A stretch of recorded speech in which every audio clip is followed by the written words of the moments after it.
గారు breakfast news కి స్వాగతం. సో కేసులు బుక్ అవుతున్నాయి, అంతా చట్ట ప్రకారమే చర్యలు తీసుకుంటామని చెప్తున్నా కూడా కొంత పారిపోతున్నారు, ఎక్కడికక్కడ తప్పించుకుంటున్నారు. మిమ్మల్ని కూడా అది క్రెడిబిలిటీ అవనివ్వండి, ఛాలెంజ్ చేయడం అవనివ్వండి, ఏదైనా సరే కొంత క్వశ్చన్స్ రైజ్ అవుతున్నాయి. ఎందుకు పారిపోనిస్తున్నారు వీళ్ళని, ఏదా ఎందుకు తప్పించుకునేలా చేస్తున్నారు, ఎందుకు సెటరేట్ ఇంకా అవ్వట్లేదు అని ఏం చెప్తారు? మేడం, ముందుగా మీకు, రాజేష్ గారికి, అలాగే అనిషా మేడం గారికి, అలాగే ఏబిఎన్ వీక్షకులందరికీ శుభోదయం. రెండు పాయింట్లు మేడం. ముఖ్యంగా అంటే లా అండ్ ఆర్డర్ విషయం గురించి మీరు ఓపెనింగ్ రిమార్క్స్ లో చెప్పారు. అలాగే చేతగానితనం అంటూ రెండు మాటలు, ఇది చేతగానితనం కిందకి వస్తుంది అనే మాటలు రెండు క్లియర్ చేసి అలాంటి వర్షన్ వెళ్ళే అవకాశం ఉంది అనట్లా, చేతగానితనం అనట్లా అలాంటి చర్చ వస్తుంది. అదే చెప్తున్నాను, దాని వివరణ ఇస్తున్నాను. అంటే 1995 నుంచి 2004 వరకు, అలాగే 2014 నుంచి 2019 వరకు ఆ 3 టర్మ్స్ చంద్రబాబు గారి పరిపాలన మీద నేను రాజకీయ లోక్సత్తాలో ఉన్నప్పుడు ఒకే మాట చెప్పాను, రాజకీయాల్లో లేనప్పుడు ఒకే మాట చెప్పాను. ఏంటంటే లా అండ్ ఆర్డర్ విషయంలో చంద్రబాబు గారు చాలా చాలా స్ట్రిక్ట్ గా ఉంటారు. అది యునానిమస్ గా ఒప్పుకునే విషయం.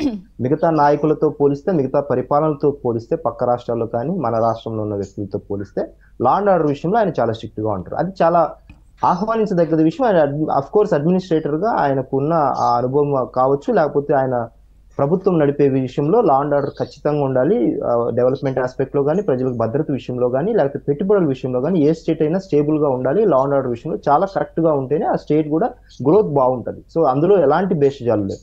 సో గత పాలనకు జరిగిన లా అండ్ ఆర్డర్ వైలేషన్ సాక్షాత్తు హైకోర్టు న్యాయమూర్తులు ఈ రాష్ట్రంలో రూల్ ఆఫ్ లా ఉందా లేదా అని క్వశ్చన్ చేసినప్పుడు కూడా సుప్రీంకోర్టు వరకు, హైకోర్టు వరకు వెళ్ళిన ఉదంతాలు ఈ రాష్ట్ర ప్రభుత్వంలో ఒక్క సంవత్సరంలో కోర్టు ధిక్కరణ కేసులు 6,000 నమోదయ్యాయి. ఒక్క సంవత్సరంలో 2022-23 సంవత్సరానికి 6,000 కేసులు కోర్టు ధిక్కరణ. అండి, ప్రభుత్వం కోర్టు ఇచ్చిన రూల్స్, ఆర్డర్స్ ను కూడా వైలేట్ చేస్తూ 6,000 మందికి ఇచ్చిన కోర్టు తీర్పును కూడా ఉల్లంఘిస్తూ తిరిగి ఆ యొక్క బాధితులు కోర్టు మెట్లెక్కారు. అంటే ఏం చెప్తున్నానంటే, గత ప్రభుత్వం తాలూకు దారుణాలు చెప్పుకుంటూ పోతే మనకు ఒక పెద్ద లైబ్రరీ అవుతుంది, ఒక పెద్ద వికీపీడియా లాంటిదని నేను చాలా సందర్భాల్లో చెప్పాను.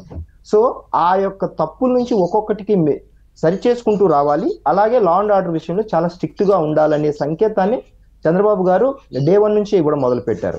అలాగే ఆయన చాలా మారిన మనిషి అని కూడా మీరు ఓపెనింగ్ రిమార్క్స్ లో చెప్పారు. చాలా మారింది, దానికి కొన్ని ఉదాహరణలు కూడా ఇస్తాను. ఎందుకంటే గతంలో ట్రాఫిక్ కు సంబంధించిన గత ప్రభుత్వంలో పరదాలు, ట్రాఫిక్ పైన హెలికాప్టర్ వెళ్తున్నా కింద ట్రాఫిక్ ఆపడాలు, అవన్నీ మన సినిమాలను చూస్తుంటాం.